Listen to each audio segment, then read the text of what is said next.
En quoi la méditation appliquée peut aider? Alors, à toutes sortes de niveaux. Euh, bon, déjà, je mets de l'enthousiasme dans ma réponse, parce que ça a aidé tellement de personnes, ça a transformé la vie de tellement de personnes que ça vaut vraiment la peine d'entraîner notre esprit pour gagner en bien-être, en liberté, en sourire, en joie de vivre. Donc ça va d'abord augmenter notre tranquillité d'esprit. On aura simplement l'esprit plus tranquille, on sera plus en amitié avec nous-mêmes finalement.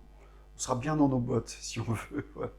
Et puis ça va diminuer le stress, ça va diminuer l'anxiété, la peur, on va gagner en confiance en nous-mêmes, en tranquillité d'esprit, tout simplement.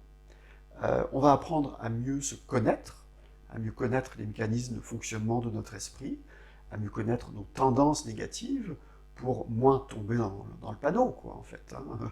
Encore une fois, on gagne en liberté intérieure. On va apprendre à gérer nos émotions.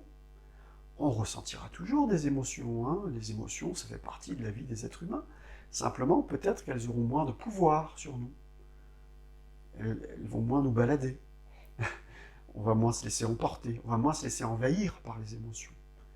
Mais on va toujours les ressentir. On va apprendre à gérer ou à accueillir les émotions. Ça, c'est un gros morceau de la pratique de la méditation appliquée. On va gagner en concentration aussi. Notre esprit sera progressivement moins dispersé, plus en maîtrise de nous-mêmes. Un point qui est très important, c'est qu'on va découvrir le sens de notre démarche méditative, le sens de nos actions, et peut-être même, qui sait, le sens de notre vie, qui pourra vraiment être comme un fil rouge qui chaque jour nous guidera et nous donnera la pêche. Imaginez, quand on connaît le sens de sa vie, tous les matins on a la pêche en se levant.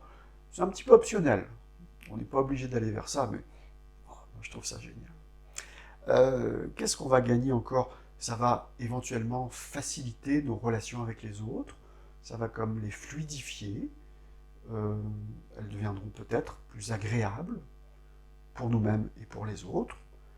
Et enfin, concernant le passé, on va progressivement être capable de comprendre les petits et les grands malheurs qui nous sont arrivés dans le passé, de les revisiter, euh, de pacifier notre relation avec notre passé.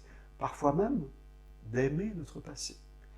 Et encore mieux, d'avoir de la bienveillance pour nous-mêmes, de générer de la bienveillance pour nous-mêmes, d'être en amitié avec nous-mêmes, d'être bien avec nous-mêmes et avec notre passé. De cette manière, on va pouvoir aussi, progressivement, transformer nos tendances négatives pour les remplacer tout doucement en tendances plus positives qui nous amèneront un bien-être grandissant et puis notre entourage en bénéficiera aussi. Gagnant-gagnant. Voilà ce que ça peut nous apporter.